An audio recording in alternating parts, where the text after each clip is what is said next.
His Honour the Chief Justice's judgment on page 104 of Bundle 10. Bundle B, tab 10. Bundle B, Your Honour.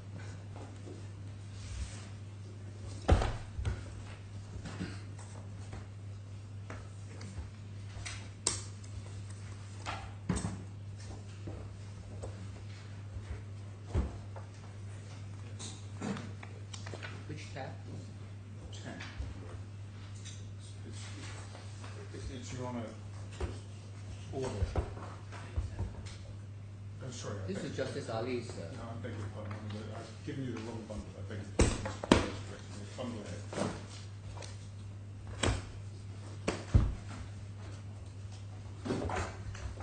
Okay. And I just invite you to read, if I may, to yourselves the paragraphs on the last page of the judgment dealing with the second defendant's fourth ground of appeal. Probably easiest if I just ask you to read them to yourselves.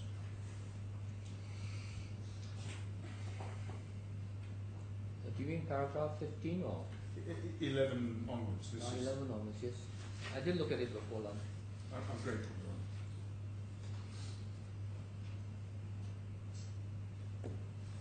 Honour.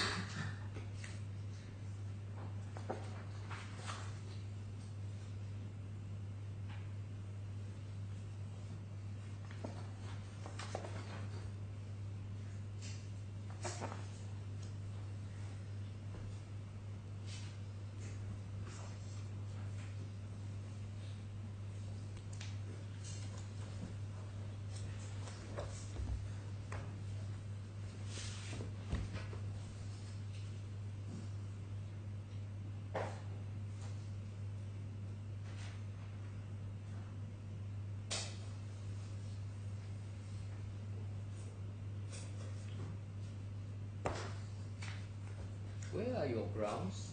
Are they? Yes. They're tab 2, are they? They were, Your Honour, and you'll find that at the relevant grounds are at tab 2, page 9.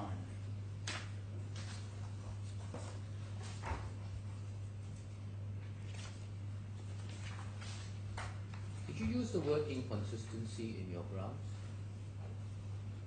5.3, Your Honour. Mm. Do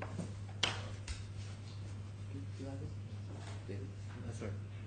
Yeah. My,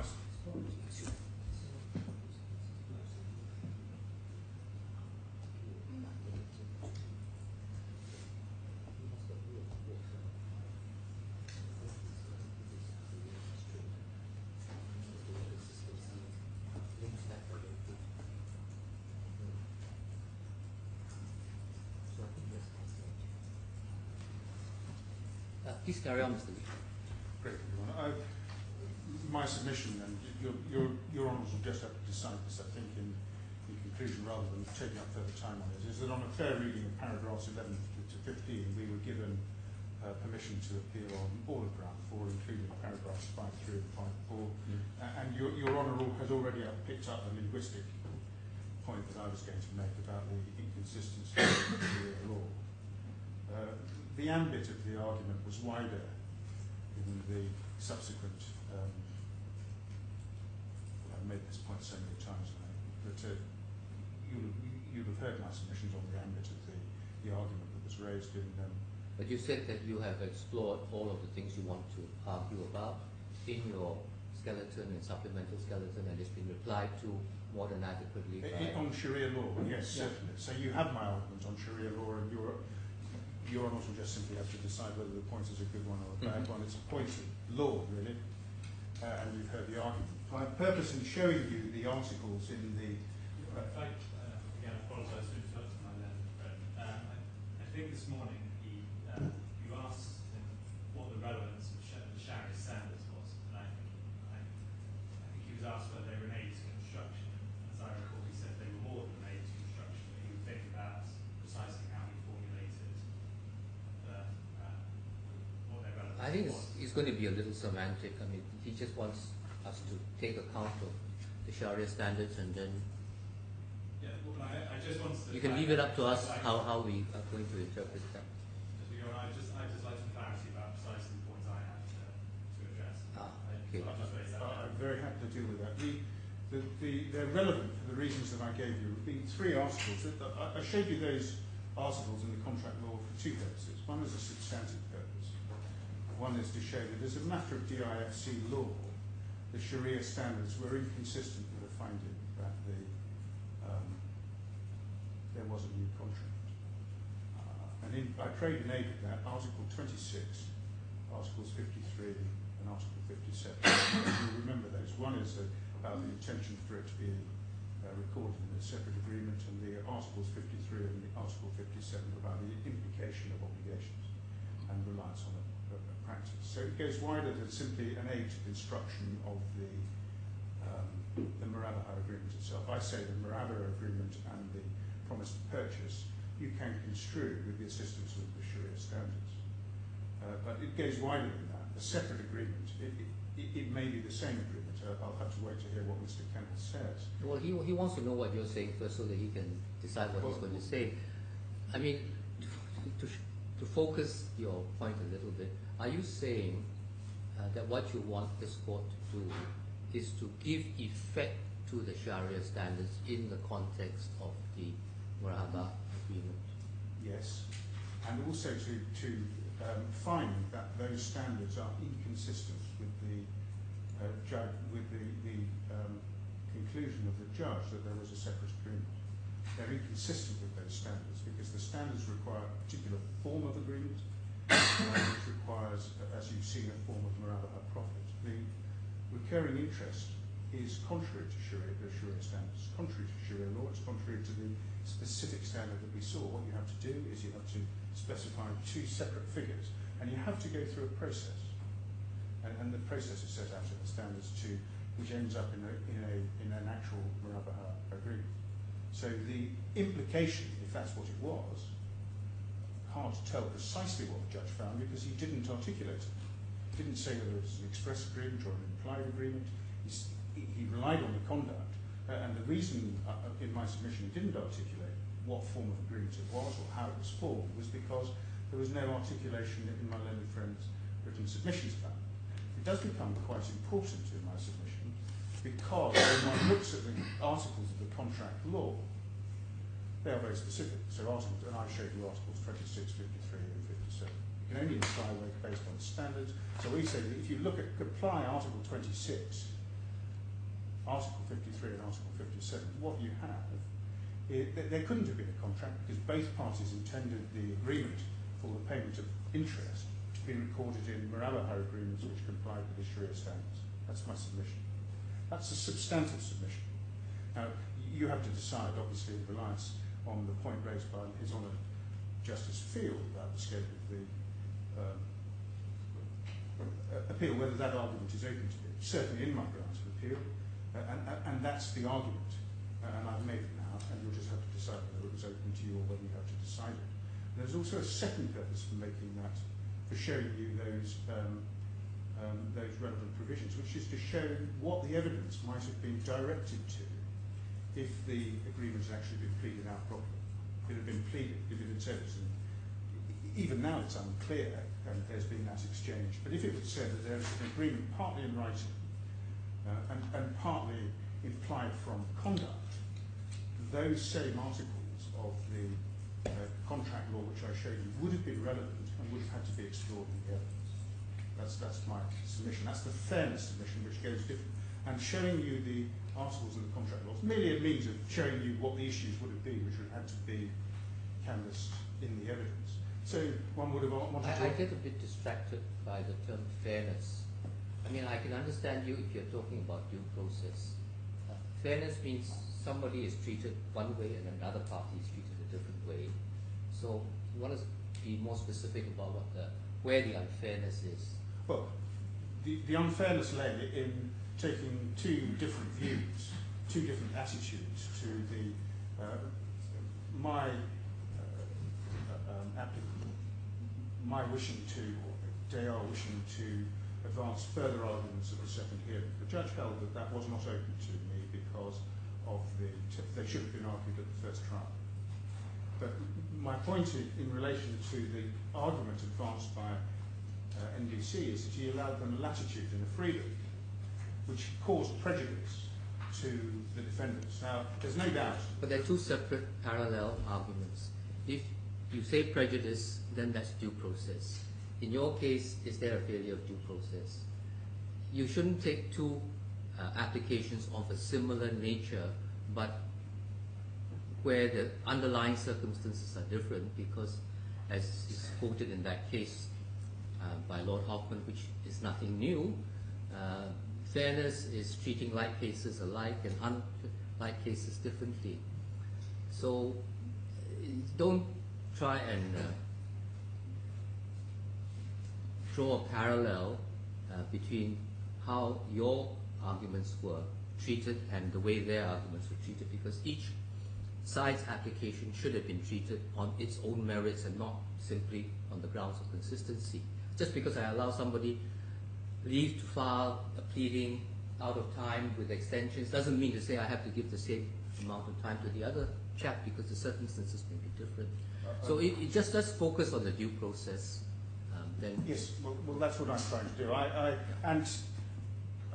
had rather anticipated, and it may be my fault for not making this clear at the outset of my submissions, that the inconsistency of treatment which Your Honour identified in the... That's a separate issue. I mean, it's not inconsistency between the permission parties. to appeal got me permission to appeal.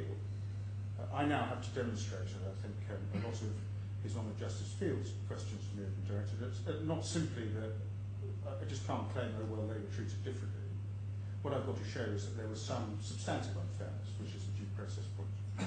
And my argument has been so far proceeded on this basis. One, it was unpleaded and unargued at at any time up until the second hearing. Now, the issue you have to decide in relation to that is whether... But by definition, there are things which would be argued in the second hearing which were not the first. That's why you have the bifurcation. Yes, I agree with that, Sally. So the first question you have to ask yourselves is whether in fact it was sufficiently pleaded, i.e. fair notice of the argument that was going to be advanced at the end of the second hearing was given. That's a difficult criteria to benchmark against, because the way that bifurcation is done, there is no specific requirement, I think, in the rules that you must plead again a fresh statement of case just for the quantum or remedies. So it tends to pick up from where things left off, and the arguments get on a broader scale, and sometimes extraneous matter or new matters are brought in. Well, so you always have to go back and say, well, whatever is coming in by way of argument or evidence, does it seek to set aside or be inconsistent with some findings made in the first phase, or are they expansions of and new facts coming simply because we are approaching new topics which need new facts? yes. I mean, new facts per se are not, or new arguments per se are not objectionable, so long as they are not inconsistent with actual findings made in the first liability I would phase. certainly agree with that up to the point. I think that there are two standards which have to be, and I'll show you two authorities in a moment. I'll have to do that immediately. First is that if you, at least the English Court of Appeal has held, that if your judge makes a finding on a case which is unpleaded, then you're entitled to appeal. So the question is that if you're outside your pleadings in their entirety, the judge finds on a completely new case, then you should be,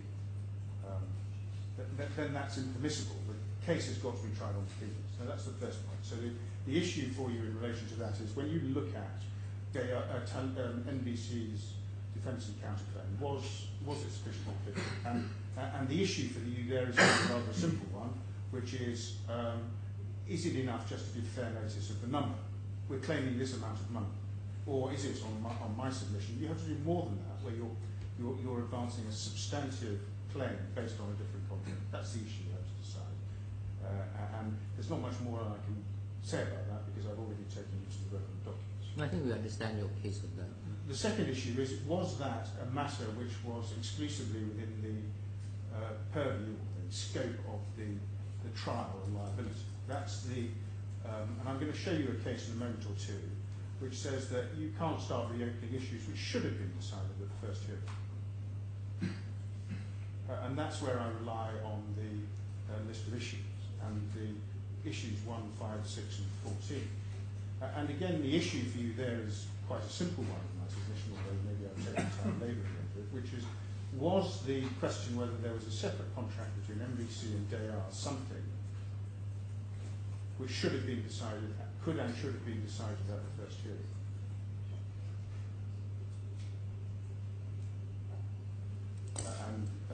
Sorry, it could have been decided at the first hearing and wasn't. And wasn't. Could and should have been decided at the first hearing and wasn't. And the point that... But what proposition does that lead to? Well, it leads to the proposition that it's too late now to reopen and argue issues of liability. This is an issue of liability. It's not an issue of pure quantum. The quantum under the Murabaha agreement I spent some time on this morning. Demonstrating, I hope to your satisfaction, that the judge is right about that. The figure within the Murabaha agreement is limited to the fixed profit. So that's the quantum of the obligation that the judge found that was transferred to Taaleem, by Taaleem to Deyaar in the first hearing. So the question whether there was a separate liability was in effect a question of liability. So it says that a separate contract for this money Deyaar owes to NBC. We haven't pleaded it in terms, we haven't accepted that. And it wasn't, the judge didn't decide that there was such an agreement at the first hearing, but nevertheless, it is open to us to argue that now. And the question you have to decide is whether that is right. And one of the points that His Honour Justice Field put to me was, well, issue 6 was predicated on the assumption that issue 1 was decided against a novation or assignment. But the difficulty with that is that issues 1, 2 and 5 were all framed on the basis that it was simply a question either or. The pleaded case was that the liabilities rest with Taaleem or the liabilities rest with Deyaar. No suggestion, and that's why I took you to Mr. Shea's opening submission. There's no suggestion that there was a split liability, that liabilities were different, that there were one liability assumed by Taaleem, then transferred, and then separate liabilities assumed by Deyaar. Now you may say, and no doubt it'll be urged on you, that is a distinction without difference. It's all part of the same package, as His Honour Justice Field said. But the legal reasoning wasn't to that effect. The judge didn't find they were part of the same package. He found a separate agreement. Now, one of the questions I'm going to try and deal very quickly is to show you the evidence which would have been relevant to the question of a separate agreement. And no doubt my learned friend Mr. Kennell will take you through some of those documents, so I'm going to try and do it as quickly as I can in a moment or two.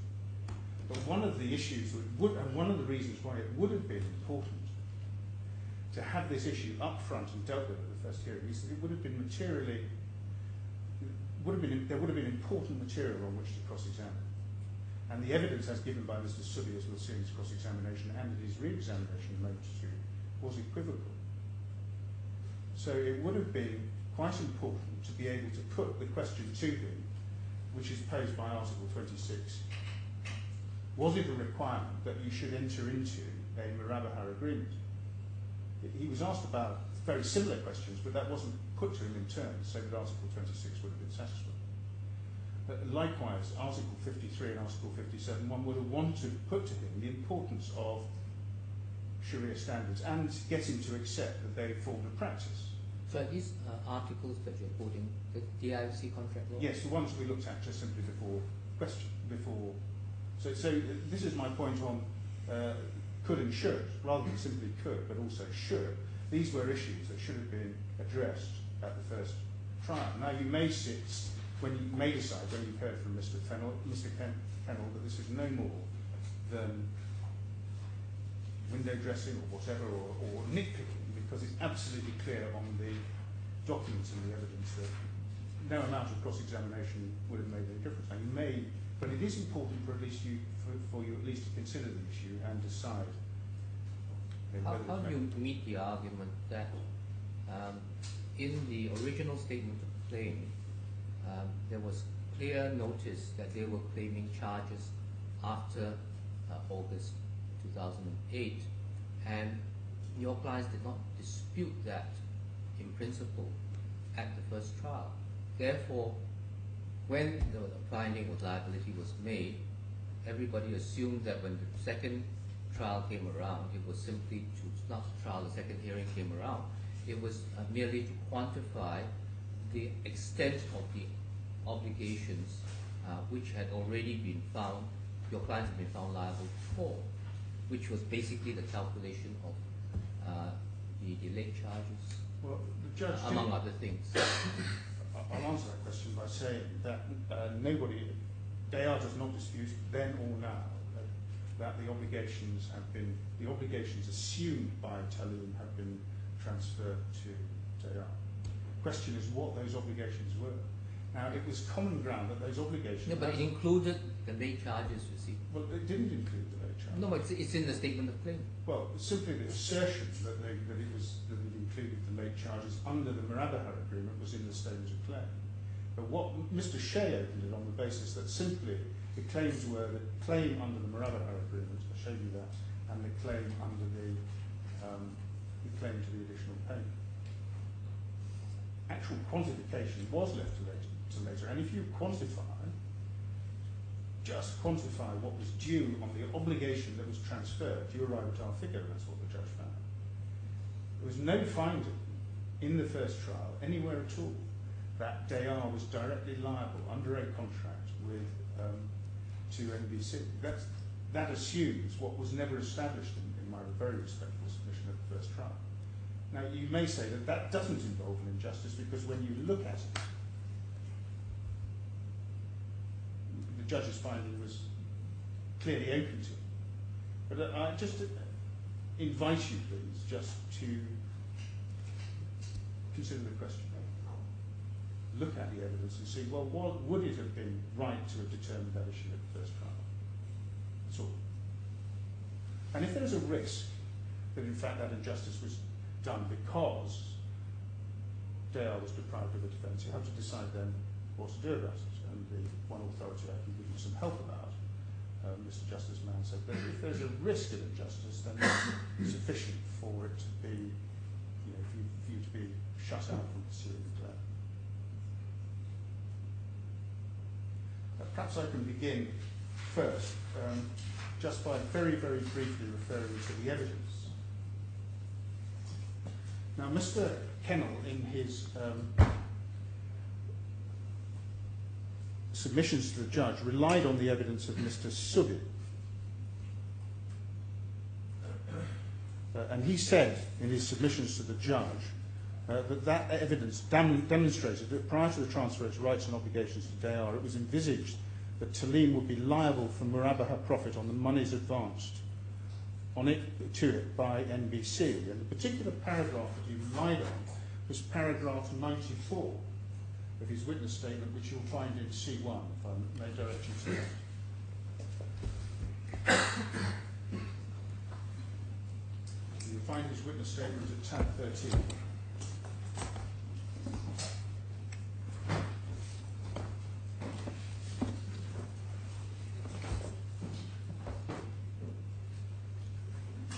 If I could ask you to go first, please, to page 551 behind tab 13, which is paragraph 7.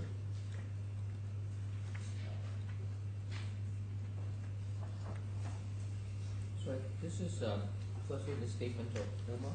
Omar Subi. Subi Al-Dara. He's described as Mr. Subi. Paragraph? 67 to start with, Your Honour, at page 551.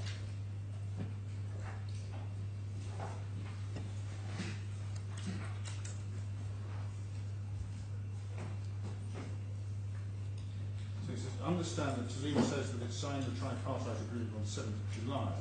It says, I believe there was some delay in obtaining the agreement of DIFC Investments LLC to the tripartite agreement. He then deals with the signature on 13th of July. And then says on 68, on 21st of July, Mr. Bernard of NBC requested a meeting with Dar al-Sharia, the Islamic legal and financial consultancy, regarding Sharia's approval of various NBC investments, including Sky Gardens. So 69, we used Deyaar Sharia to ensure that our investments were Sharia compliant. Dr. Hussain Hamid Hassan, the co-owner and managing director of Deyaar Sharia, is also the chairman of the Fatwa and Sharia Supervisory Board of the NBC Muhairi. And then on 70, he describes with the financing that it was compliant, and then he says, with hindsight, NBC ought to have included a schedule of repayments, and in its absence was an oversight on our part. However, this could not and did not affect Taaleem's obligations to repay the money advanced by NBC pursuant to the Muhairi, as it recorded NBC's financing of Taaleem's acquisition of an interest in Sky Gardens. Taaleem accepted the obligation to repay the monies advanced, and to that end would make the profit payment as provided under clause 3.1. And then he describes the promise of purchase and he describes a little later on the signature of the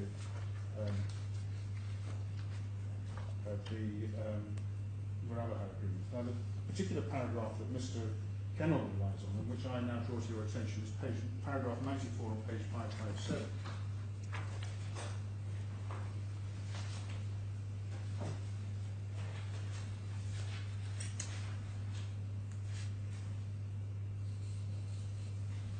He says, I spoke to Mr. Kapoor again at the end of September. From this conversation and his email of the 29th September, it was clear that Taaleem would only agree to sign Muhairi to include the payments made by NBC up to the 31st August 2008. For Taaleem, NBC should look to Deyaar to repay the September instalment of AED 81 million and for any future payments due to ANA Finance. So it's clear on the evidence, at least, that Taaleem, from the beginning of October onwards, was refusing to sign any further Muhairi agreements. And that is the evidence of fact, the witness evidence that which Mr. Kennel relied on, saying that it was envisaged that Taaleem would be liable for Muhairi profit on all the monies advanced on its behalf by NBC. That's the paragraph in the witness statement that he relies on. And in my submission, it showed nothing of the kind. What it showed was that Taaleem was refusing to pay. And one way to test the package argument is, on the basis of that evidence, could it be said that there was an obligation beyond the Muhairi on Taaleem to pay any further profit charges after the 29th of September 2008? So one way to test the package, what was transferred, is to look at the evidence and say, well, what had Taaleem actually agreed to pay after the Muhairi agreement? And the fact is, it was saying, we're not going to sign further Muhairi agreements after that date. So there were a lot of calculations passing between the parties, but that was Taaleem's stated position shortly before the transfer of assets, transfer of rights and liabilities. And that was the evidence, witness evidence, that Mr. Kennel relied upon. Now, if we can go forward, if I could just then ask you to put away Mr. Subi's witness statement for the moment. I'm going to come to his cross-examination in a moment or two. But if I could then ask you to go back to Mr. Kennel's summary,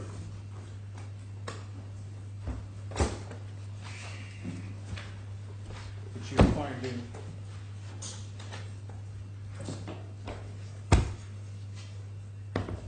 bundle C3,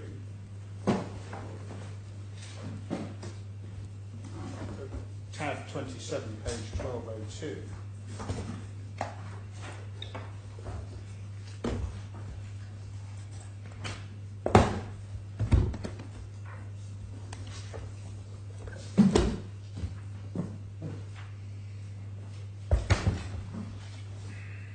What tabs are you doing?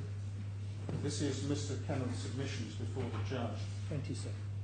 Tab 27, I beg your pardon, Mr. And 1202 was the summary.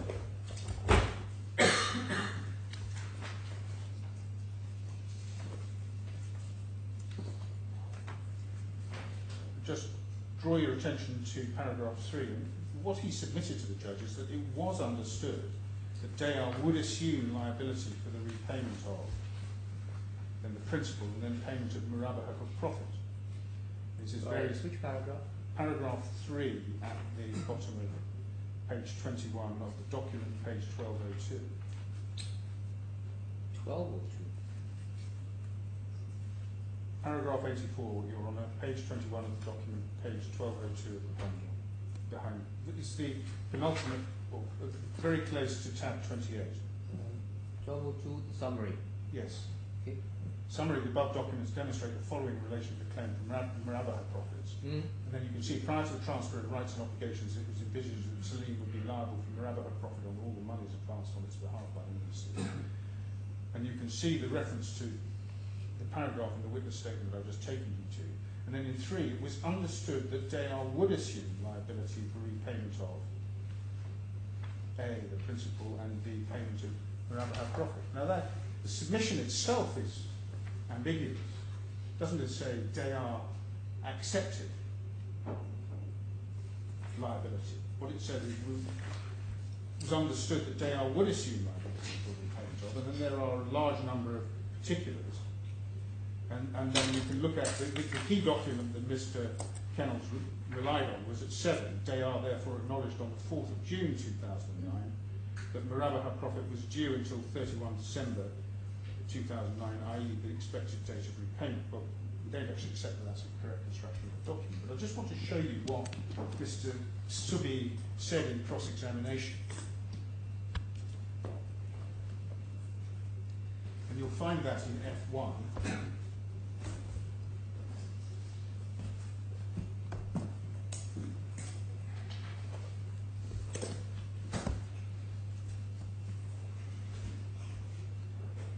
If I could go to tab 3, beg your pardon.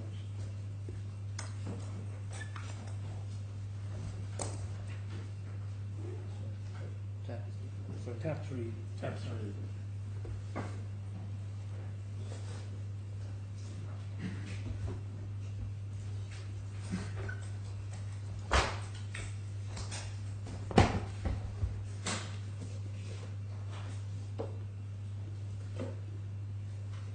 If I could, this is the cross-examination by Mr. Knowles. At page? 2451.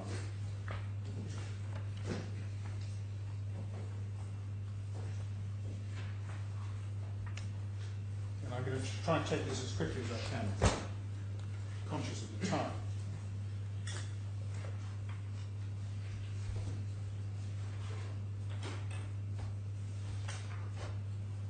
And I'll start at line 11, if I may, of that page 128 of the transcript. 120 of your witness statement, if you would. Yes, here is the 17th of December. I met Mr. Krishnamurthy again. Don't remember the conversation in detail, but I remember that we discussed the Murabaha agreements. These are still not signed Murabaha agreements. Yes, yes. And finalising the purchase of Taaleem's interest by Deyaar. I suggest to you it's clear that from that meeting that matters are not yet finalised, and that's why you haven't got any signed Murabahas. From our point of view, we kept chasing that these Murabahas need to be signed, and of course all those meetings they kept delaying us and saying, will we sign it, come to us next week and the month after. Sure, but it was clear to you by 17th of November, whatever, the reasons for delay and the like, that they hadn't reached the point of things being finalised. Answer, but they haven't rejected yet also, they haven't refused to sign it. They say to us, we'll be signing it later on. So from a related party point of view, we kept believing them. They haven't accepted it, they haven't rejected it, yes, because they're still talking, yes. And over the page, if I may, 2453,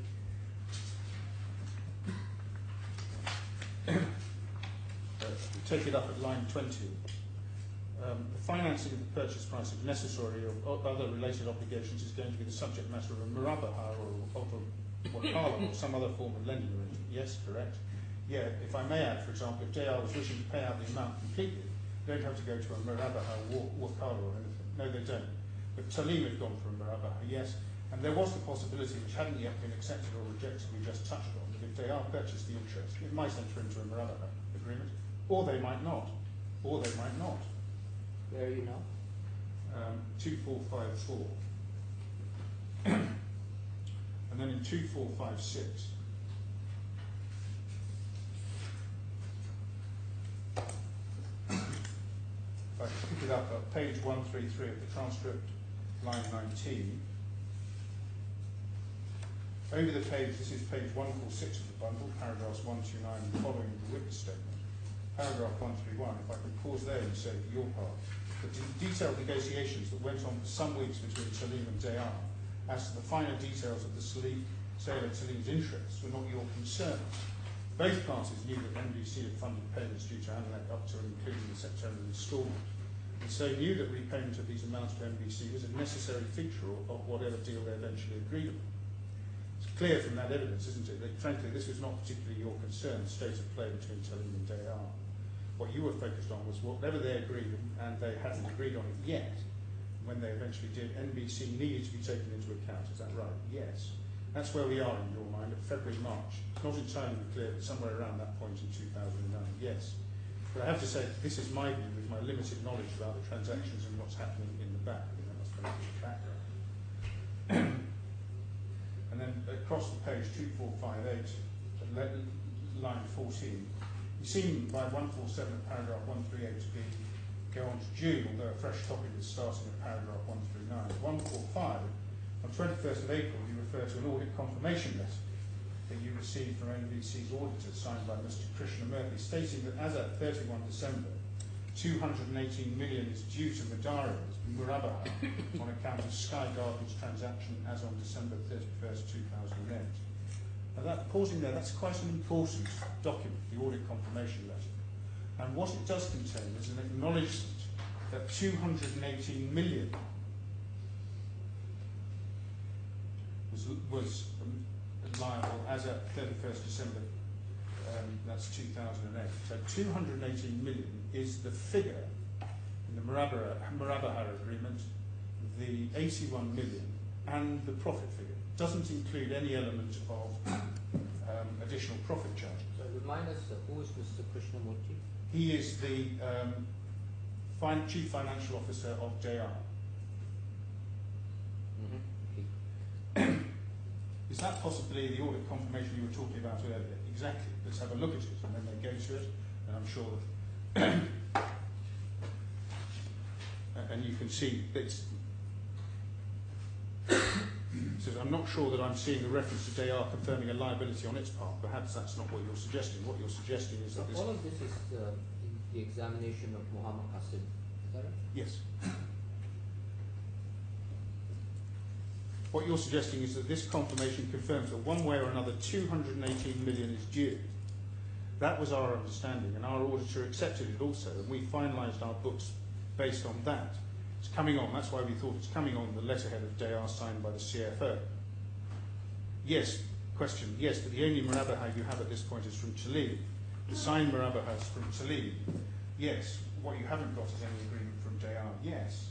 Indeed, at paragraph 146 of your witness statement, you say despite this, despite getting the audit confirmation, the Muhairi agreements to be signed with Deyaar was still outstanding, and you therefore emailed Mr. Krishnamurthy on 31st May to ask that they be signed. You see if I keep going in your witness statement, but Mr. Krishnamurthy replied and wanted confirmation of the amounts. He replied and he then said, you say agreed to sign the Muhairi agreement stating, we confirm these amounts to be correct and will be sort of signing the Muhairi agreements when they're done. Should in the event the transaction is reversed, we reserve the right to claim back the amounts paid. From this it's clear that the Muhairi has not been signed yet. Yes. There is a statement that they will be signed when they're done. Yes. He says, I'm looking at it in a different way, actually. I'm looking at it from the way which he said to me that he's not objecting to that. This information is announced correct, so I was very happy for that. He's going to sign these agreements in due course to conclude the transaction.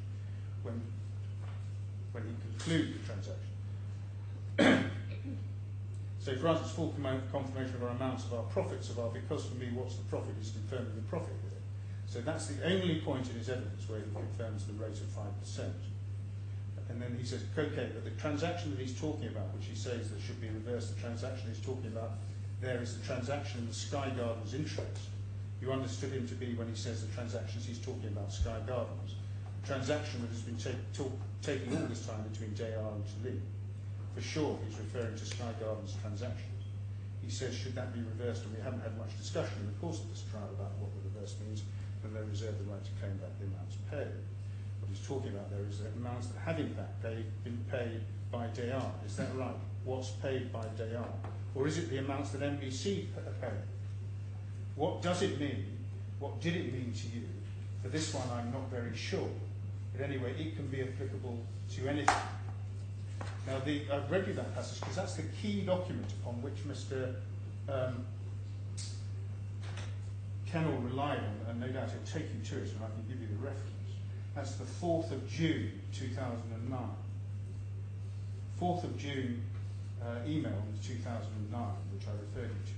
And his evidence on that is equivocal. It's not very clear about what it was, not very sure about what it meant. And in the end, his answer at the end on page 139 is it can be applicable to anything. And then finally put to it, the end position was that throughout this period you were expecting that things would move to the point when you had a murabaha between yourself and Deyaar. When we reached that point, that would replace the murabaha that you had between yourself and Taaleem. Yes. To replace it, yes. But in fact, things never reached that point. To be more accurate, to cover the period after 31 August, yes. And then if I can take it up in its re-examination, on 2463,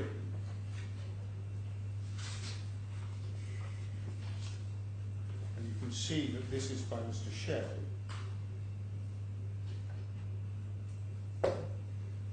And the only thing he's re-examined about is the audit confirmation letter, or the letter of the 21st of April 2009. Mr. Sully, if you could go back to the eCall bundle, which is that 21st April letter of 2009. That's addressed to the auditors.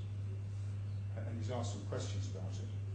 And then he says in his answer on page 141 of the transcript, 2464, as I said, I thought that here's a confirmation from Deyaar. It's coming from the letter in the letterhead of Deyaar, signed by the CFO of Deyaar, saying that there is an outstanding amount. We received this outstanding amount of 218 relating to Sky Gardens deal. So I thought... Where is this?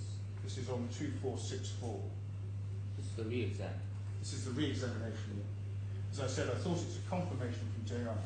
It's coming from the letter in the letterhead of Deyaar, signed by the CFO of Deyaar, saying there was an outstanding amount. We received this outstanding amount of 218 relating to Sky Gardens deal.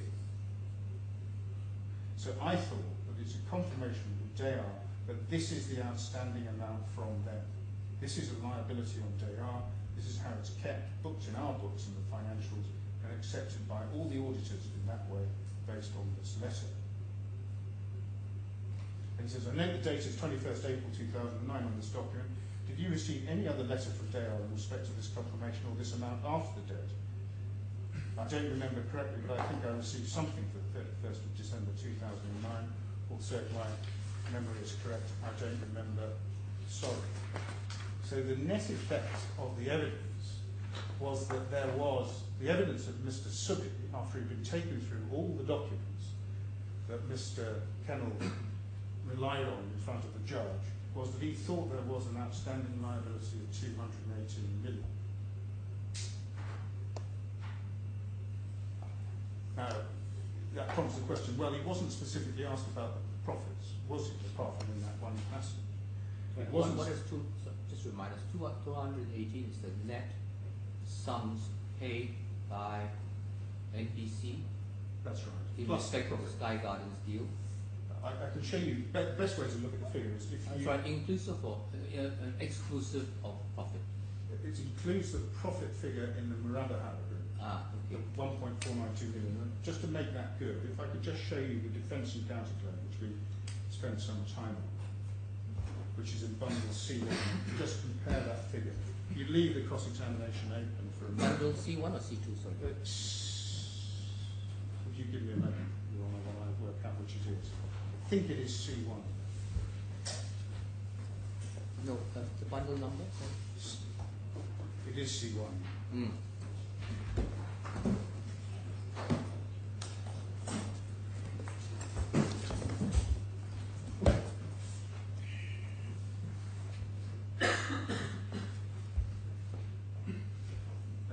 Tab 6. You can have a look at this letter that's referred to in the re-exam. Yes, I'll take you to that in just one moment. Yeah. If you go to page, the defence and counterclaim is behind tab 6, and the counterclaim starts on page 448.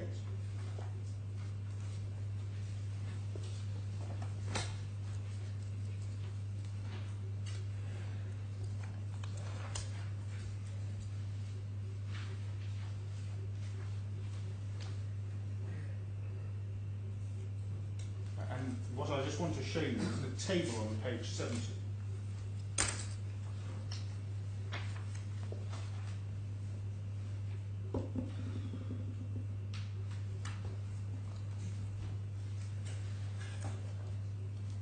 And you get 216 million. You can see the 216 million at the top is payments made by NBC.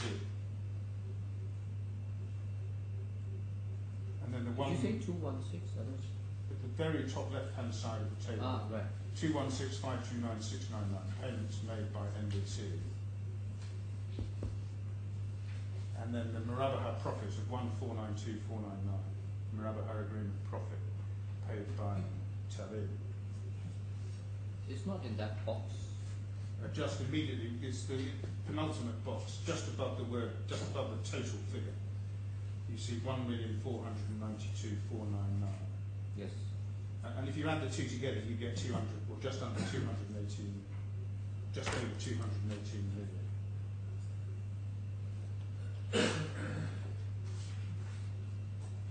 And I'll happily show you the audit confirmation letter. So this figure of 191 is not what we're looking for, right? Because it includes payment, partial repayment, and so on. It does, but it also includes the profit figures. But the 218 million is the amounts paid by Deyaar plus the amounts paid by NBC, I beg your pardon, plus the profit figure.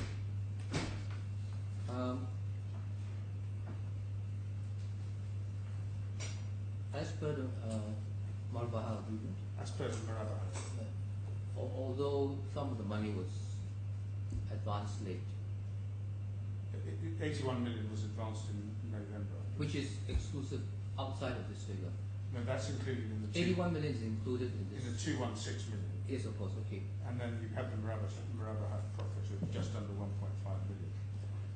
And then if one goes to the audit confirmation letter, if you just give me 1 moment to find the reference.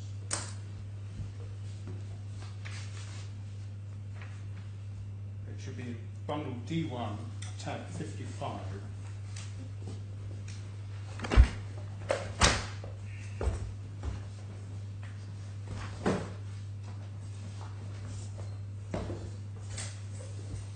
I beg your pardon. It's bundle D2, I beg your pardon. That's what I'm saying. It's D2, tab 55.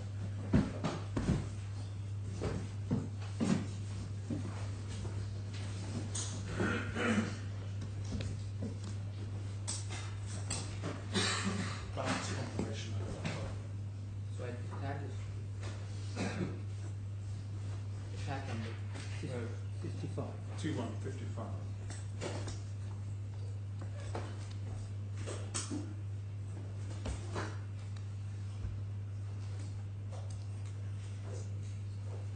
Sorry, yes, it's called the audit confirmation letter. It goes to the auditors.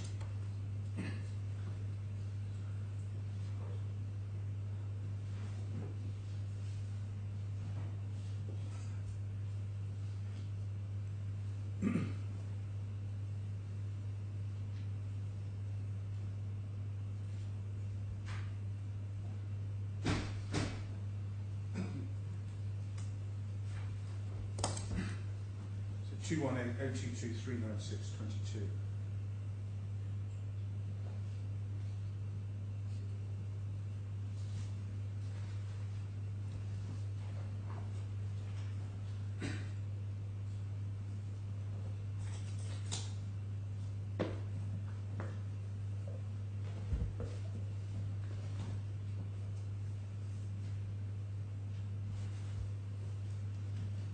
Now the case that, as you know, Muhairi's Murabaha is the code name or the project name in whose books of account? In MBC's books? Mudaris is another name for Taaleem. As I understand it, NBC, I think this is correct, although I'm sure my learned friends will correct me if I'm wrong. NBC took over Mudaris, which was another company, which then changed its name to Lesson. Taaleem had taken over Mudaris, so for present purposes it's just another name for Taaleem. It's the old name of Taaleem, in effect. I'm not immediately understanding why Deyaar is admitting a direct liability to Taaleem when the money has been advanced from Deyaar, from NBC, and that all the obligations of Taaleem to NBC had been transferred, signed or novated to Deyaar. So shouldn't Deyaar be owing the money to NBC rather than to Taaleem? I mean, Ernst & Young are the auditors for whom? They're the auditors of NBC, I think. Well, this suggests that the auditors of Taaleem. So this letter suggests it. Yeah. It's a bit I strange. mean, what's being confirmed is a receivable in Taaleem Madina's books due from Deyaar, and Deyaar through the chief financial officer are confirming it. I think the confusion is the word to. I think it is on account of the Mudaris Murabaha. So it's saying we owe you, we hereby certify the amount of 218 million is due to Mudaris Murabaha. So on account of the as on December 31st, balance confirmation, this certificate is issued in compliance of audit requirement. That's what Mr. Subi says, what he understood in his evidence, and this is a document that they place significant reliance on, as giving rise to a separate contract from Deyaar to NBC. And you can see what Mr. Subi said in his cross-examination. So I thought that it's a confirmation from Deyaar that this is the outstanding amount from them. This is a liability on Deyaar. This is how it's kept booked in our books and the financials. Yeah, but to whom? To Taaleem. That's the way. Well, Mr. Kennel. To Taaleem. Well, just read the letter. You're right. The letter says it's due to the Mudaris, Taaleem, to the Taaleem Murabaha, and so it's, as my learned friend said, it's on account of. And On account of is an ambiguous phrase. I agree, but Either who is the entity to whom this sum is owed? well, The legal it's- entity. The evidence is that the letter was drawn up by, it was signed by Deyaar, and it was sent to Ernst & Young, who were NBC's auditors. Yeah, but normally the auditor who is asking for this confirmation is the auditor of the company who has in its books a receivable which its auditors go around to check. Yes, and that's the context in which this is arising. The NBC's auditors, Ernst & Young, are asking for confirmation. Okay, let's go back to the transcript which is being read to us just now by Mr. Leach. This is Mr. Subi Subic, and Mr. Subic is NBC. is NBC's man. He's Right. their chief financial Because he, controller. at page 2464, he's asked about what does Mudaris Murabaha mean. It's a reference to the account name that this transaction named in our books. So it's NBC's, it's owed to NBC then. Yeah? Everyone is shaking, nodding their head, right? But that does show the difficulty of relying on this series of documents without having the opportunity to. And what he says at the end of his evidence is that the amount, as he understood it, that was owed and that was booked was 218 million, which is the amount of the advances plus the profit, no element of profit. I mean, I suspect that Mudaris Murabaha is the name of the ledger account in NBC's books. And then, because on account of Sky Gardens, that's the reason for that particular ledger account. Okay, carry on. What you have in that cross-examination is an I mean, obviously, Mr. Knowles was not trying to deal with the issue of profit. What he was trying to demonstrate was that there was no contract at all between Taaleem and Deyaar. So he's asking the questions about the Murabaha agreement in that context. And you'll know, because the judge found, that the critical feature was the payment of the premium on the 4th of December 2008. He says that's what must have been the assumption of a legal liability at that point. Nobody pays 72 million dirhams over unless there must have been some assumed liability. Your case is that this 218 million is the amount that was always contracted for, and you are not, your clients are not residing from that. So this is perfectly consistent with your case. This amount does not refer to the 5.5% recurring, right? That's my point, is that if one goes through that, there are 2 points that come out of this cross-examination. The first point is that the endless references to the need to sign a Murabaha agreement, and the second is the acknowledgement only that the sum of 218 million was payable.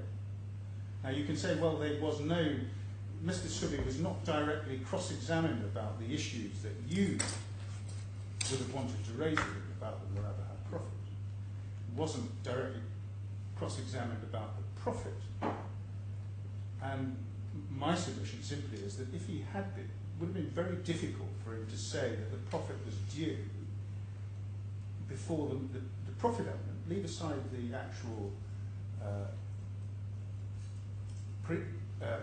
principal element. There's no problem about that under Sharia law, but very difficult for him to accept that it would have been possible, the profit element would have been due until the 5.5% had been properly recorded in a Murabaha agreement that complied with the Sharia standards. And that it, going further, again, if he'd been asked, in my submission, it's quite likely he would have accepted that both parties intended that they would not be bound until they were, as a separate Murabaha agreement, signed in relation to the profit, Article 26. So the function, my purpose in showing you this is not because I want you to disturb the findings of fact, but it is to show that I would have had a very real possibility of getting the answers I needed, or Mr. Knowles would have had a very real possibility of getting the answers that he would have needed from this witness in order to reach the conclusion that there was no separate contract with Deyaar. Could you just help me with this? I'm sorry. Yes. Does the 218 million of referred to in this letter include the 80,000 for the later installment? The 81 million, yes. Yeah. So this is not the sum that is expressed in the Murabaha agreement that we've seen. This is a sum that includes the further 80,000 installment that was paid afterwards. In November 80 million. 80 million, sorry. 80 million. It includes that, no? But that's all. And that's what we accept liability for. So for that additional 80 million, there is no finance charge. No finance charge. No, it was just advanced because nobody ever signed a Murabaha agreement. And we had an argument in front of the judge about whether we were liable to pay that at all. And he decided that against us. You'll have seen that in the set. And he said he wasn't satisfied. It was a question I was properly entitled to raise, but he decided it against me anyway. And we don't challenge that. The only issue which we challenge is the profit figure. And my submission is that if you look at the cross-examination, it supports my case on the Murabaha, the profit, and that if properly pleaded case had been ventilated much earlier and pleaded out on both sides, these issues would have been properly ventilated at trial. I'm going to ask you a bit later on, purely as assistance to us, that we go through the checklist of what Justice Steele relied on for his conclusion that there was an additional contract made between, I think he said Taaleem and NBC about the 5.5% recurring, and you should just take us through and give us your responses to why those factors shouldn't be taken. What's wrong with those factors as evidencing a new agreement, because that's the task that you set for yourself to satisfy us that there was never an agreement between Taaleem and NBC with regard to the 5.5 recurring, and therefore it doesn't pass on to your clients. The checklist, by law, Your Honour, you'll find In the judgment, yeah? Bundle B, tab 11.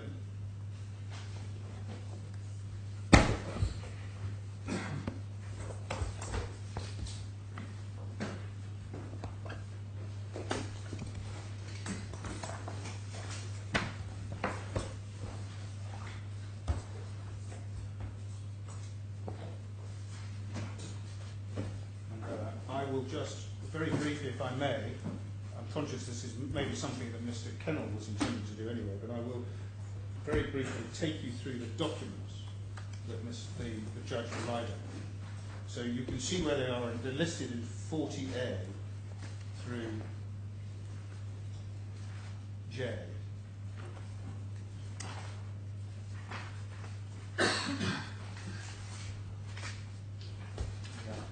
Page 322. Just so I can show you them, then I'm going to just show you very briefly the documents. Yeah. So you'll find the first one of page, and we'll be going through bundle D1 and D2, which is where all those documents can be found. So the first document is D1, page 9, tab 9. Just a minute.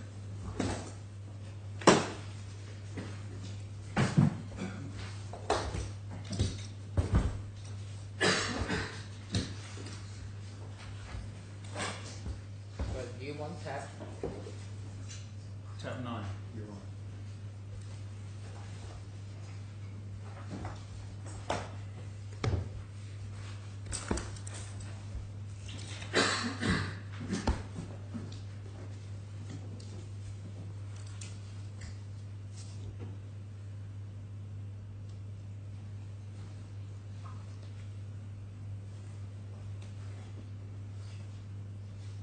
And you can see what that email sets out some tables. And it says it was good to speak to you. This is between Taaleem and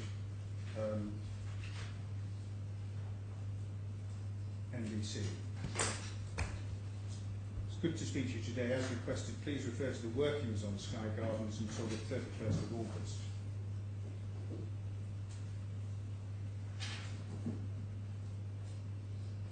And then over the page. Right, and who is Omar?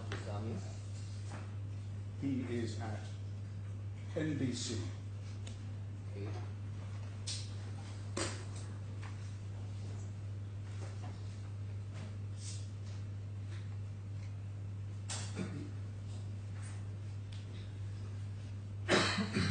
And the passage that the judge relied on, you'll find over the page on 1324.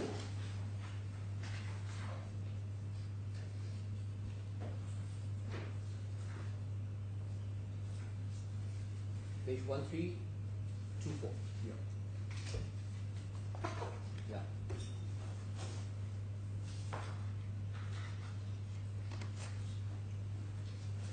And then the next document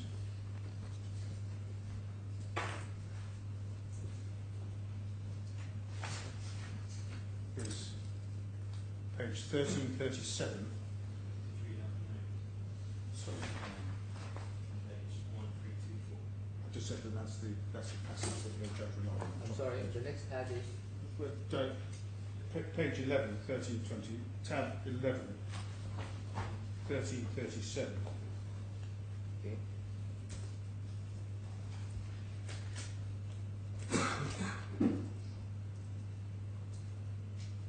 And you can see that it's the second sentence, had a conversation with Omar and agreed the cost of financing.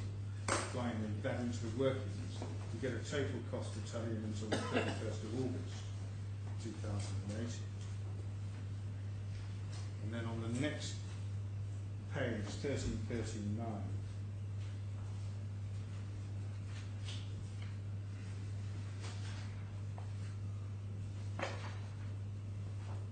tax sheet includes the calculation of profit need to be charged to Taaleem.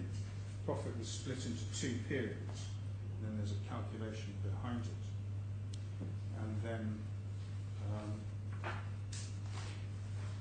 That's paragraph B. The next document is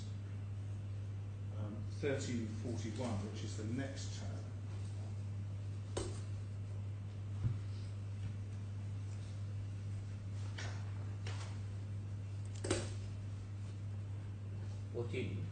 Tab 30, page 1341. I, Farid Sakrani, that's with Deyaar, working with Umi and Nizami on Deyaar's acquisition of Taaleem's share in the Sky Gardens building. We're currently in the process of coordinating with the lawyers to put in place the legal documentation for the transaction, which is structured as follows. The part that the judge relied on was paragraph 4.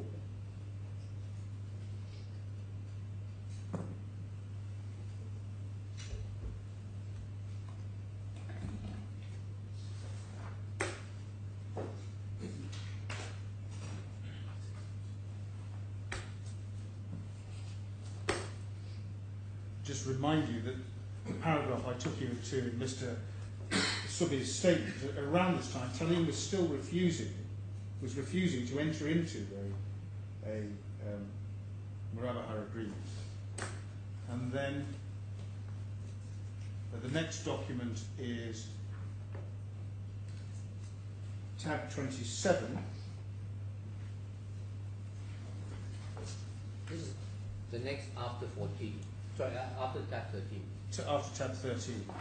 The next one is 27, and that's quoted. And this is E, isn't it? This is E, yes. 14E.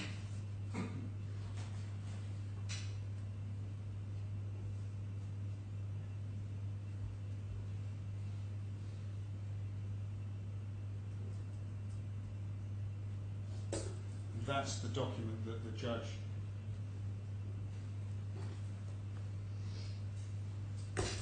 Quoted. in E, and then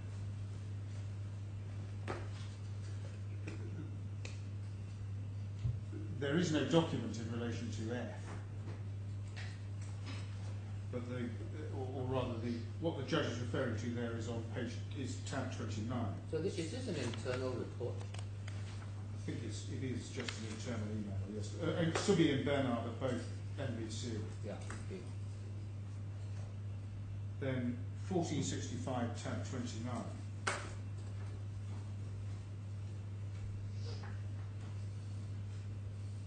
So, dear Krishna Murphy, first I'd like to thank you for the very constructive meeting yesterday. And please find attached the Murabahar agreements which we would like to sign with Deyaar to cover the outstanding payments from the Sky Gardens. Sorry, I'm not seeing this. Which tab? 29.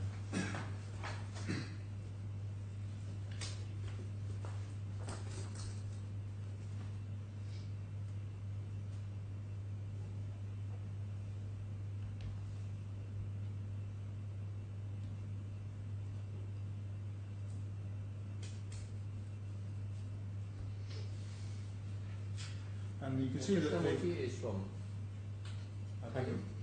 that's Krishnamurti. That's from NBC to Deyaar. And the only point I'd make about that is it's not the language of obligation in that email, but the judge seemed to think it was. He says, please find attached the Murabahar agreements which we'd like to sign. It's a sin, but I think you must mean sign with Deyaar to cover the outstanding payments from the Sky Gardens deal. And until date, NBC has paid the following payments as per the below schedule.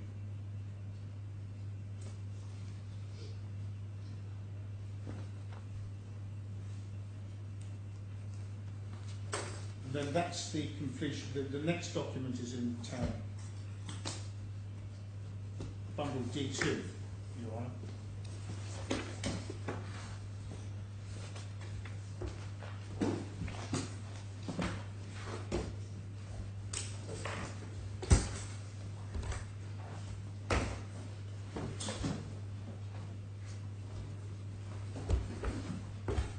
And you'll find that at tab 44 in bundle D2.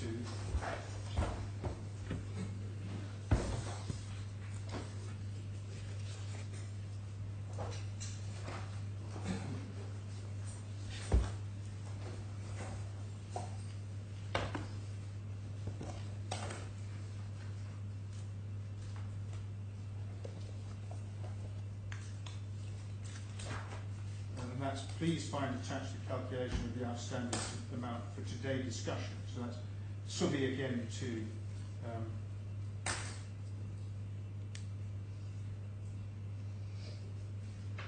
Krishna Murthy of Deyaar.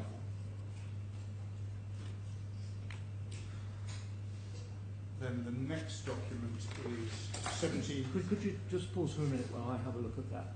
Yes, of course. On 16, 15, thank you. Can I just make sure, my lord, you have the right? It's 1649. Yes, and then over the page is the attached Yes. calculation. Yeah. Calculations of a profit rate of 5.5%. There is no doubt that NBC sent a lot of profit calculations to Deyaar.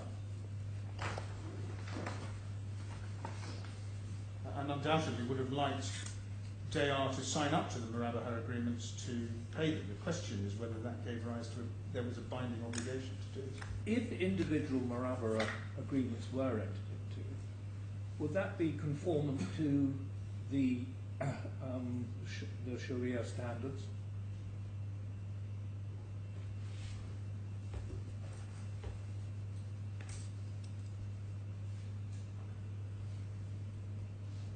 I don't know the answer to that, I'm afraid. But I think one must assume that they would have been, but I don't know the answer to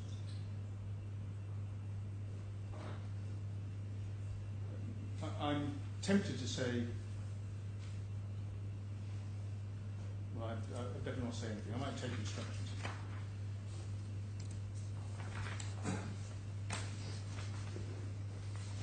I mean, what they ultimately contemplated was entering into a new SPA which would have dealt with the transfer from Taaleem to Deyaar, and then a single financing arrangement which would have been Sharia compliant. And that was ready to be put in place by June 2009. But by the end of the trial, it was common ground that that wasn't a binding document, that there was no binding agreement created by the SPA.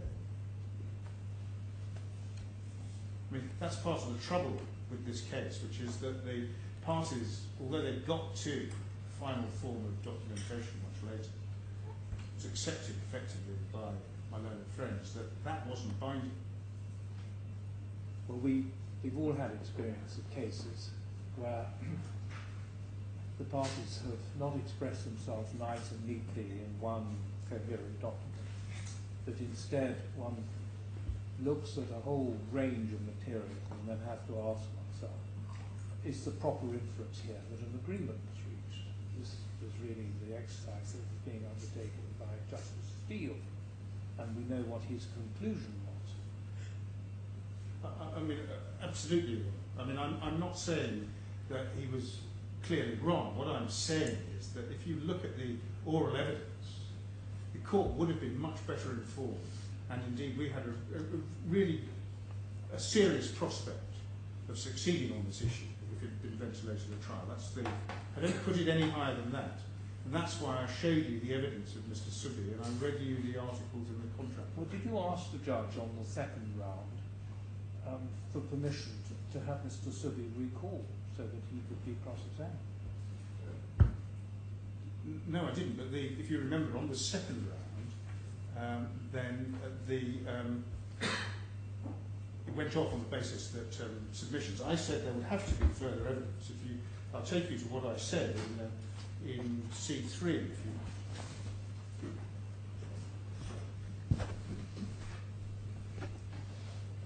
Did you make the specific point that you needed Mr. Subi recalled so that he could be cross-examined on something that wasn't raised with him at the trial?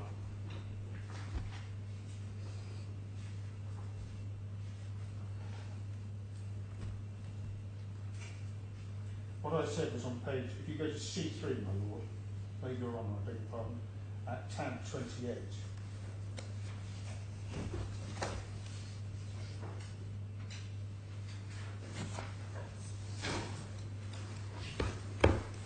Yes. At 3.6, top of the page, 1214. 1214.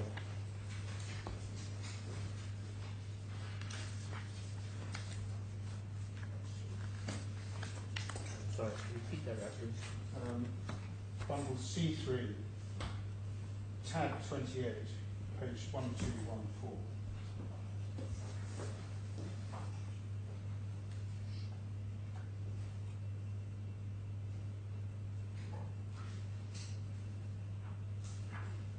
One two one four.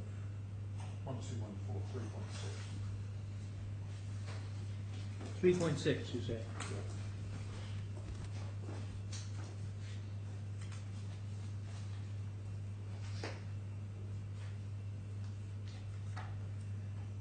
Well,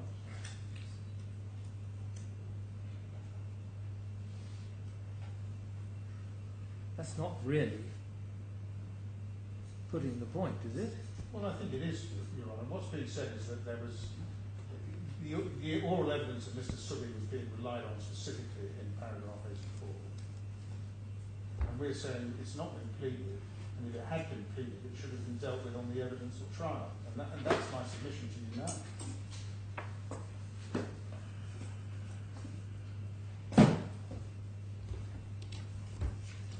And you can see 3.5 and 3.4, we deal with all the documents.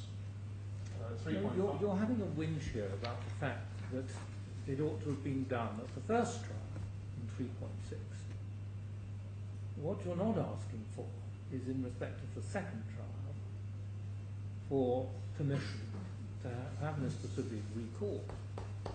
And you're not setting out, nor do you set out why that would be an important matter. Well, we asked for a raft of things in our original note saying that there should be further oral evidence and we asked for expert evidence at one stage in our initial note in relation to the second hearing, and it was made very clear. And I'll find it for you. But the judge was very plainly not prepared to entertain any further evidence in that second hearing. It was purely a disposal hearing. We asked it for it to be dealt with in two stages, that he decides certain issues. We actually asked to call expert evidence on the Muhairi agreement at the second hearing.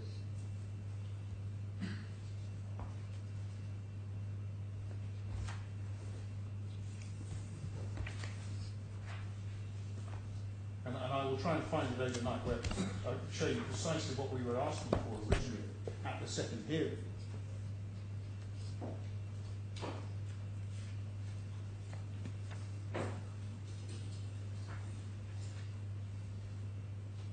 But I don't want to hold that up now. I can show you. I mean, I think the critical question. So, I mean, we had a gripe, as you said, there about it not being dealt with at the first trial. Our case now is that that's when it should have been dealt with. I mean, I suppose as an alternative, we could have asked for permission to recall Mr. Subby and deal with the Sharia law issues. But I don't think we would have got very far with the judge. He was very not keen to hear us on any of it.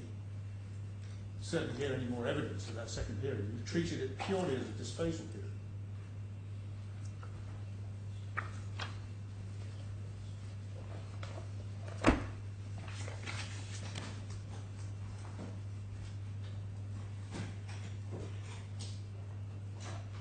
So that was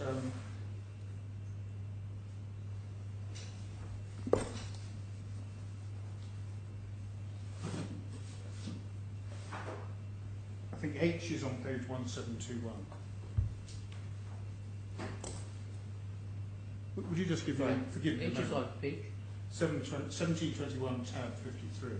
Would you, Your Honour, just give me a moment?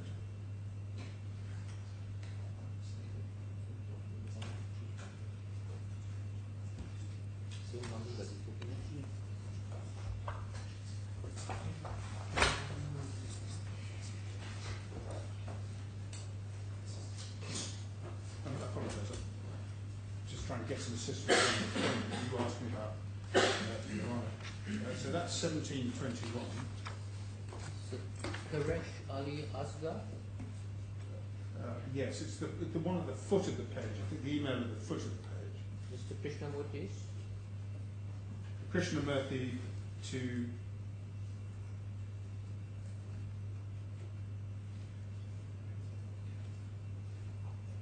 this amount is in partial repayment. This is an internal document, isn't it? Yes. It's to Mini Aaron. Yes. to release the AED 50 million to NBC. This amount is in partial repayment of the funding provided by NBC to Taaleem. Please book the payment as advances paid. And I rely on that. It's not saying it's repayment of profit. What it's saying is book the payment as advances paid. And if one goes on to page tab 57, this is the audit confirmation letter from Taaleem to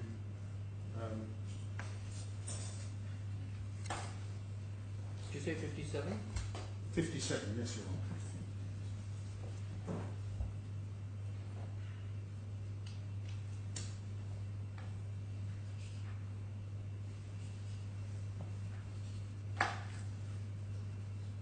And again, the audit confirmation letter doesn't take matters very much further, because if you look at it, what it says in paragraph 4, Deyaar also confirms that from the effective date all rights, obligations and liability to Taaleem under Taaleem's Muhairi agreements with National Bond Corporation, PJSC, related to the Sky Gardens interest will be the responsibility of Deyaar, and that Deyaar shall consent to an assignment of Taaleem's Muhairi agreements with National Bonds Corporation to reflect the same.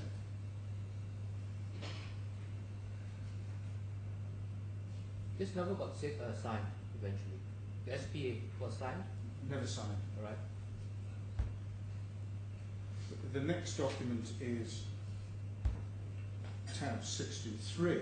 It's the final document. It's tab 63. Just hang on a minute. Just let me just finish reading. Of course, I beg your pardon. 1729.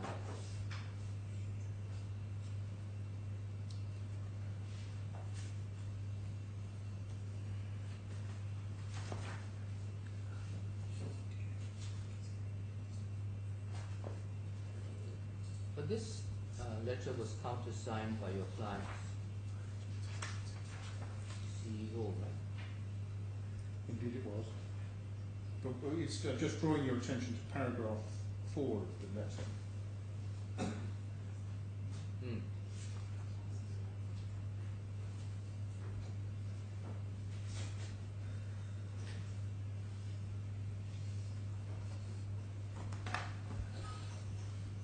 So you say that is paragraph 4 is neutral. Yes, it's entirely neutral, we say. And then the final document. How many Murabaha agreements existed as at that date? Just the one. And then the final document is 63.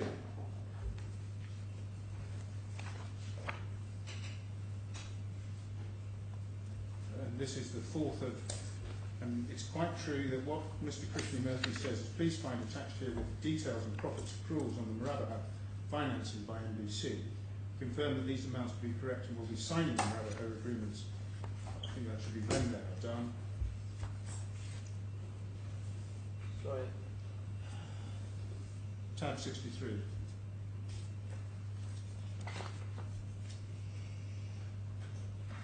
That's J, is it? That's J, Your Honour. It's the last document you'll be pleased to learn. Sorry, I misnumbered it.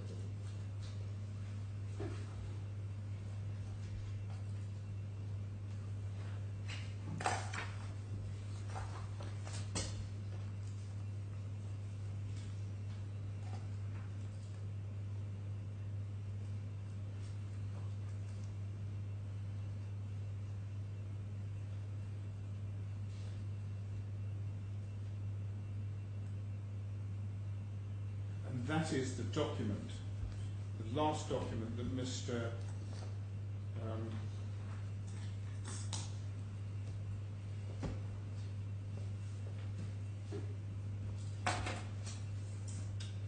Sugi was cross-examined on. I'll just remind you what he said in his cross-examination about that document.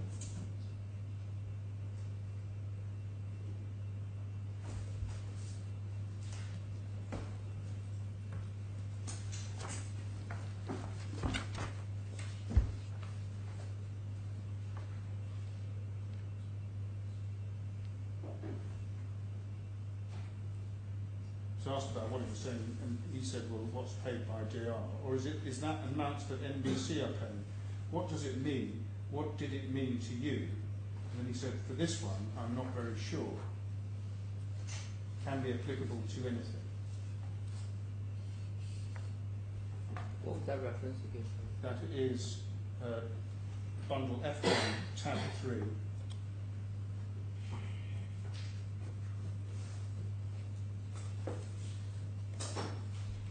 Yeah. The page. Just what I quoted was at the bottom of 2461.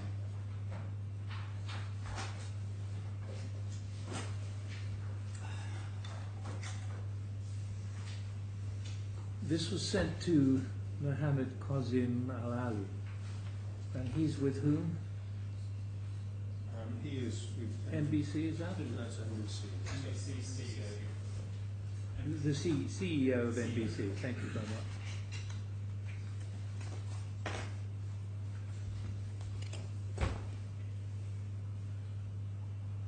He's copied to Mrs. Subi.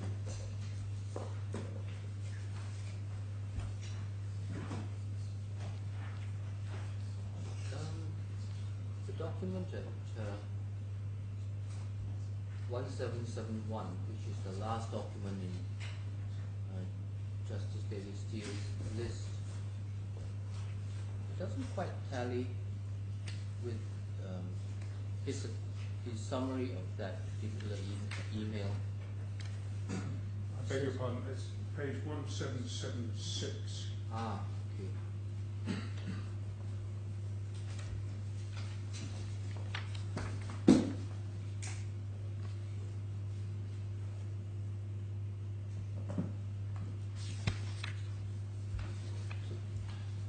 This is the first time there's a chart that goes beyond 31st of August.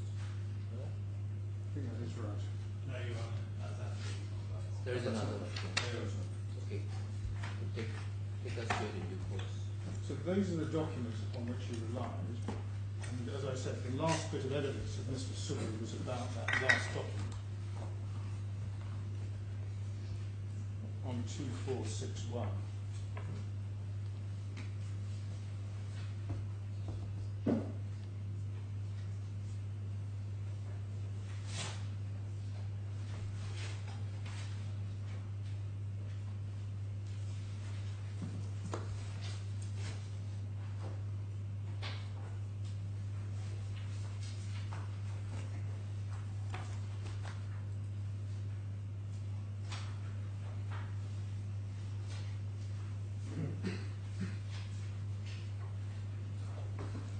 Mr. Knowles asked him at line 22, what he's talking about there is that our amounts have in fact been paid by DR, is that right? It's paid by DR, or is that amounts that NBC are paying? What does it mean? What did it mean to you? For this one, I'm not very sure, but anyway, it can be applicable to anything.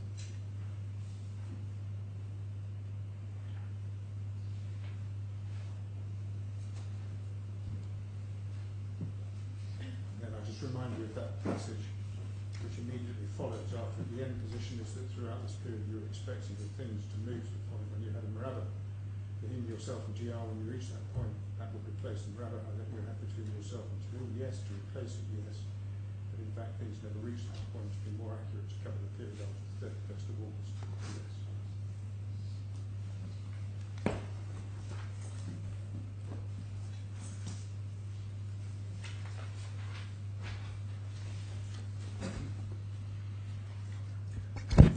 Completing my submissions, I'm conscious I've taken a long time. I wasn't anticipating doing that, but I hope you'll forgive me because I expected Mr.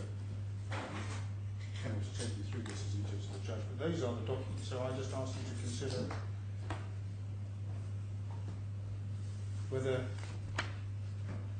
the opportunity to put those to the witnesses would have made a significant difference. We submit if it would. But just two authorities in finding that I wish to take you to very briefly, my lords. The first is just an authority of the Court of Appeal in England about the effect of failing to plead a case which is ultimately found by the court.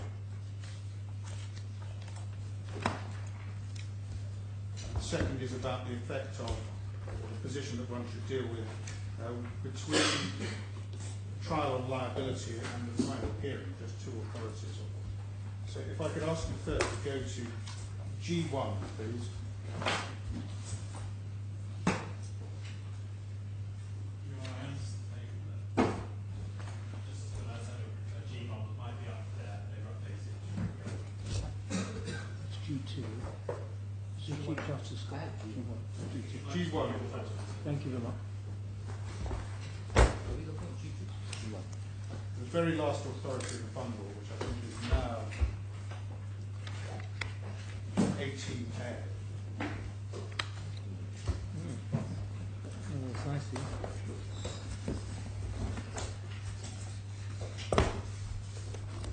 Thank you, I'm sorry, it's linked. Thank you. Thank you very much.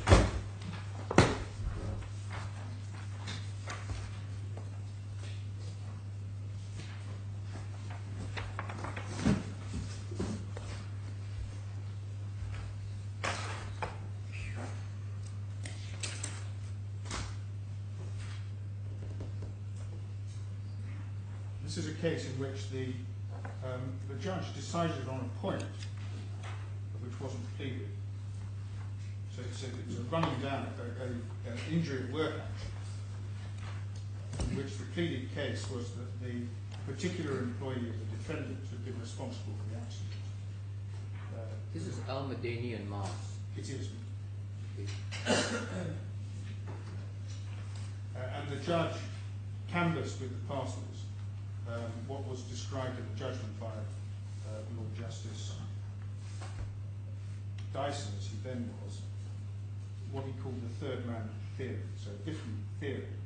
And I just want to take you to the passage in paragraph 21.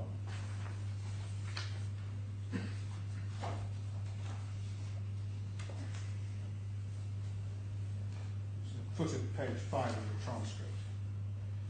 In my view, the judge was not entitled to find the claimant on the basis of the third man theory. It's fundamental to our adversarial system of justice that the parties should clearly identify the issues that arise in the litigation so that each has the opportunity of responding to the points made by the other. The function is of the judge is to adjudicate on those issues alone. Parties may have their own reasons for limiting the issues or presenting them in a certain way. The judge can invite and even encourage the parties to recast or modify the issues. If they refuse to do so, the judge must respect that decision. One consequence of this may be that the judge is compelled to reject a claim on the basis on which it is advanced, although he or she is of the opinion that it would have succeeded if it had been advanced on a different basis. Such an outcome may be unattractive, but any other approach leads to uncertainty and potential real unfairness. It says the starting point must always be the pleadings, quotes from a case called Loveridge and Healy. In the present case, the claimant's pleading case was that Mr. Broach and no one else placed the reel on the machine. The claimant wished to advance the third man theory as an alternative to her primary case that she had to seek permission to amend her plea.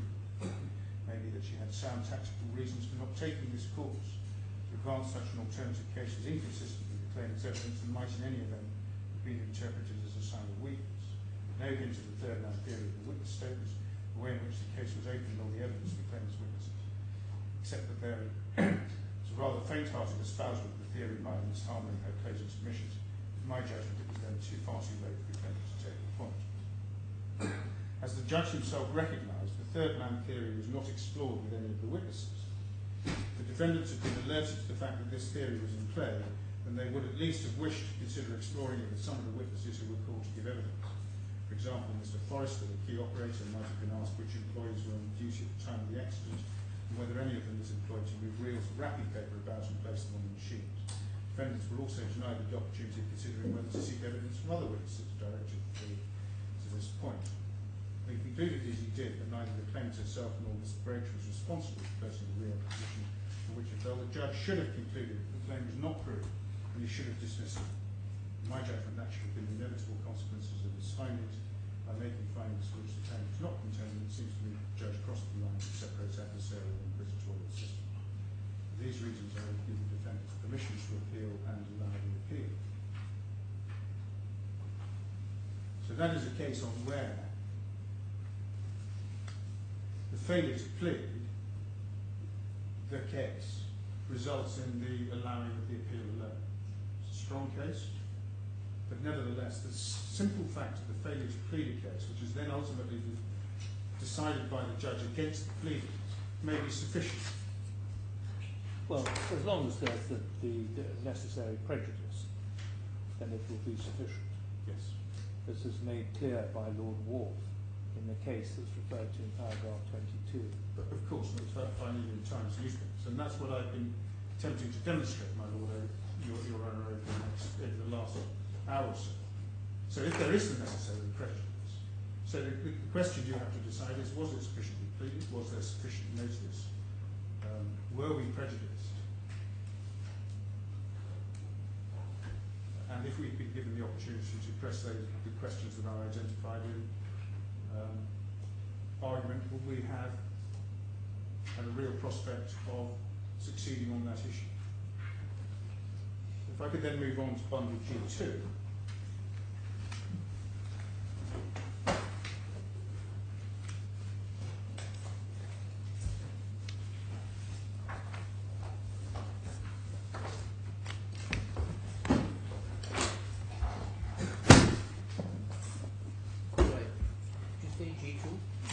Yes, my Lord, you're right.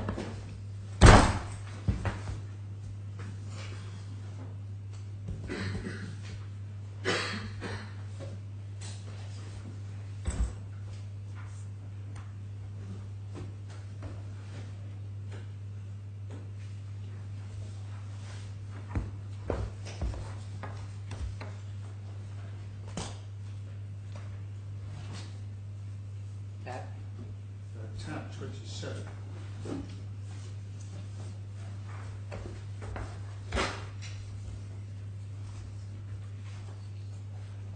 BT pension scheme against British Telecom. Yes. This is the concession case.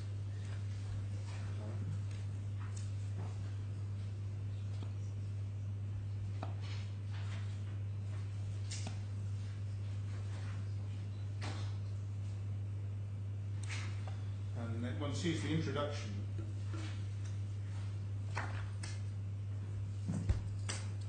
And you see that on the 21st of October I delivered judgment on 4 issues. In paragraph 2, the issues which I decided were the first 4 of a list of agreed issues which were before me when the trial was started. I determined that I would in fact consider the first 4 on that list and then in due course hear such other of the remaining issues as needed separate decision, as might be appropriate to decide.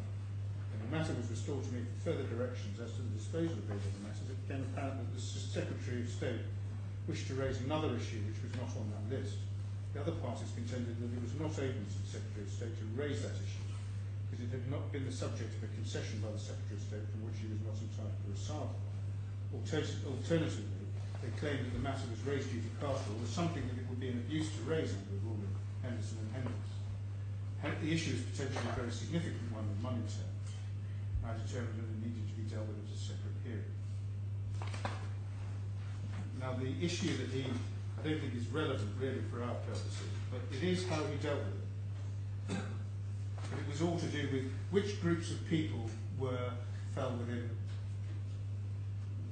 amendments to the pension scheme, and the question which was really which groups of people were bound by the first decision. And if I could pick it up, paragraph 31.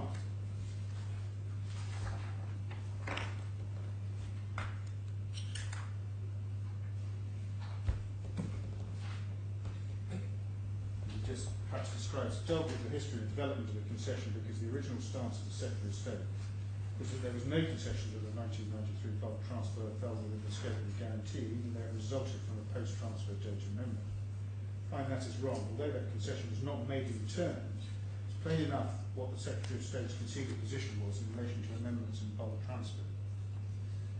He was in effect indicating that bulk transfer liabilities were not taken out of the guarantee by virtue of their having taken place through amendments. The amendment point was taken in relation to other areas of liabilities, but not bulk transfers. Nothing else makes sense. He says that it deals with the oral argument.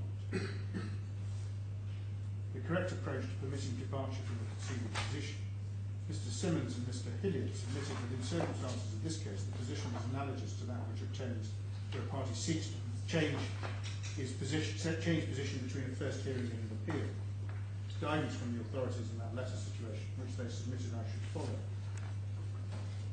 submitted that this was a trial in two parts, which was, Mr. Evans disputed this analysis, he submitted that this was a trial in two parts, which was the same for these purposes as a trial in one part, and the appeal cases didn't apply.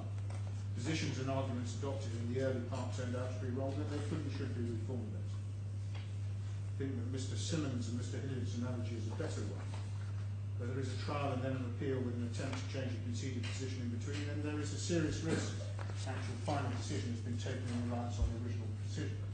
That is the purpose of trials, to arrive at a final decision, to not arise in the same way where there is an attempt to withdraw a position at the trial. No final position has yet been determined. In the present case, the purpose of the decision could then be applied as appropriate in part two. No question of the parties being able to adjust their part one positions when it came to part two. That would be contrary to the intended final nature of the list of issues and to the objective of deciding the part one issues. The appeal analogy is therefore apt. And he deals with the appeal cases, and I'll just draw your attention to the top of the next page, paragraph 37. The fact of a positive concession as opposed to merely not taking a point is said to create a stronger presumption against allowing it to be revived. And there's some discussion of the authority. And then, foot of the page, paragraph 40, the court cited Jones and NBA. It's not in dispute that to withdraw a concession or take a point not argued in the lower court requires the leave of this court. Generally, the court expects each party to advance his whole case to the trial. In the interest of fairness to the other party, this court should be slow to allow new points which are available to be taken at the trial but were not taken to be advanced for the first time in this court. That consideration is the weightier if further evidence might have been adduced to the trial at the point were taken, or if the decision on the point requires an evaluation of all the evidence and could be affected by the impression which the trial judge received from seeing and hearing the witnesses. Emphasis there is on the unfairness of allowing a new point if the other side might have adduced new evidence that had been in play at the trial. It's clear that it is not the only reason for refusing to allow a concession to be departed. Then it considers the point about prejudice. Likewise, and it quotes from Lady Justice Arden's judgment, likewise in this case, in my judgment, the court has to be satisfied that SHS will not be at risk of prejudice if a new point is allowed because it might have adduced other evidence at trial or otherwise conducted the case differently. My emphasis. Which also refers to the risk of prejudice there in paragraph 25. It would not be right to allow even important points of law to be litigated if there's a risk of prejudice in allowing it to be raised at all. It deals with the Court of Appeal decision with Schlack and Partners in the next paragraph. Paragraph 44 says, thus far, so far as appeals are concerned, one can therefore extract the following propositions. The signing party has the burden of establishing that the previously foregone point should be raised. It will be harder to raise a point which has been expressly conceded. Taking the point would risk causing prejudice to the other party in the sense that it might have been deprived of the opportunity of dealing with the case differently in the court below, and it is unlikely that the signing will be allowed. The greater the risk, the less likely it is that it will be allowed. There's a low threshold of risk for these purposes. The burden of establishing no risk is on the party who wishes to withdraw the concession, and the other party should have benefits when in doubt in this area. So those are the general principles. It deals with specific practice. And then in paragraph 46, although the present circumstances do not amount to an appeal, in my judgment, similar practice apply. Parties approach this case on the footing of carefully constructed questions, negotiated over time, intended to be exhausted. Formulation of various of those questions would be capable of affecting the wording of other questions and doubtless did. Negotiating those questions, the parties, and in the present case the Secretary of State, indicated what questions they did not want or need to have answered, and the basis on which they were approaching various of the questions. Doing so, they were not merely indicating something that they were prepared to accept as an entirely severable matter, they were helping to mould the other questions, and any given stance would be likely to affect the way in which the other parties approach those other questions and the litigation thereafter.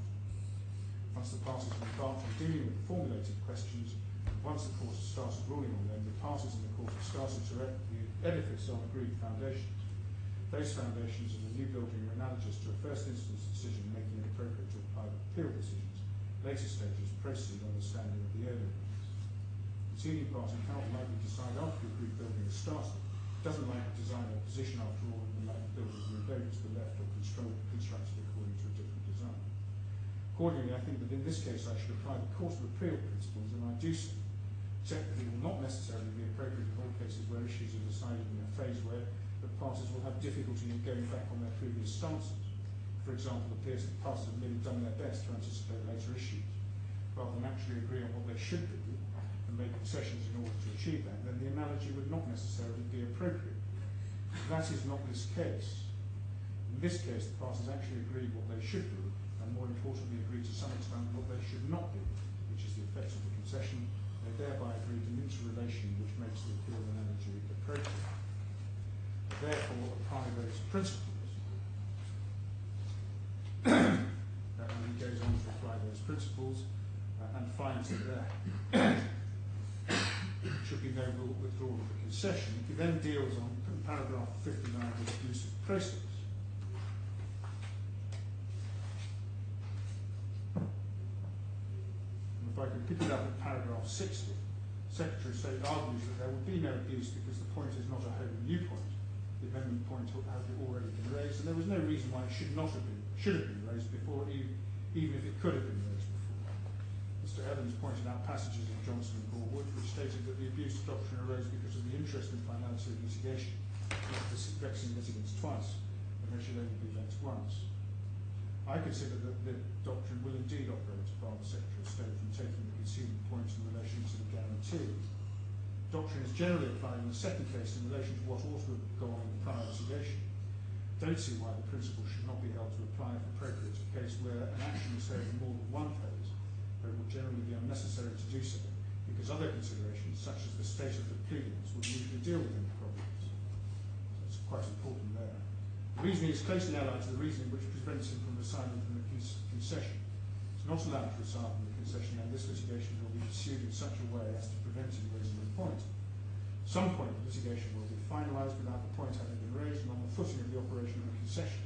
Henderson and Henderson's terms, it's obvious that the Secretary of State could have raised the point, and these proceedings in the contrary was not and could not reasonably have been contended. The question is whether the Secretary of State should have raised the point before at the first hearing. In my consideration, my view, the answer is yes, for all the reasons appearing in my consideration of the concession.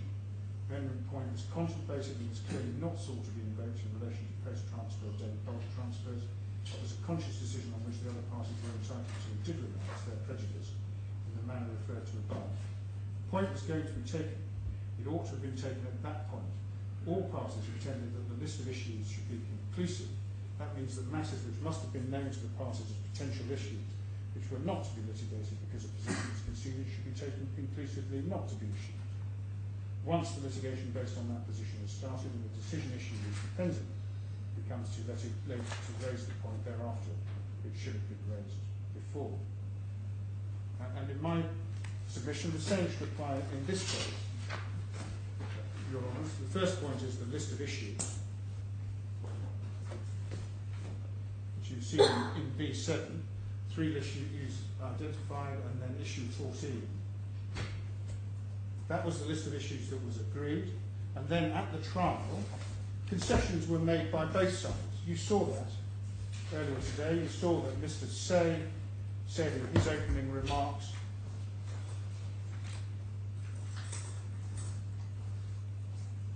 all that it can be said that MBC ever assented to by its conduct over a period of months when writing by its confirmation letter was the fact that Deyaar was taking over Taaleem's interests and obligations, and on the basis of those issues, Mr. Knowles made a concession. He conceded, well, we won't be taking any point about the defects in the Marabaho agreement, and that is how the case proceeded before the judge. He was asked to deal with all of the issues, apart from remedies. This issue was a separate issue of liability that should have been dealt with at the first trial. And in my submission, there is evidence of prejudice. I've taken you to the various documents in the cross-examination in order to demonstrate that a very different outcome could have been achieved if the issue had been raised at the first trial. And unless I can assist you further, my Lord, Your Honours, those are my submissions. And I'm grateful to you for the additional latitude that you've given me there.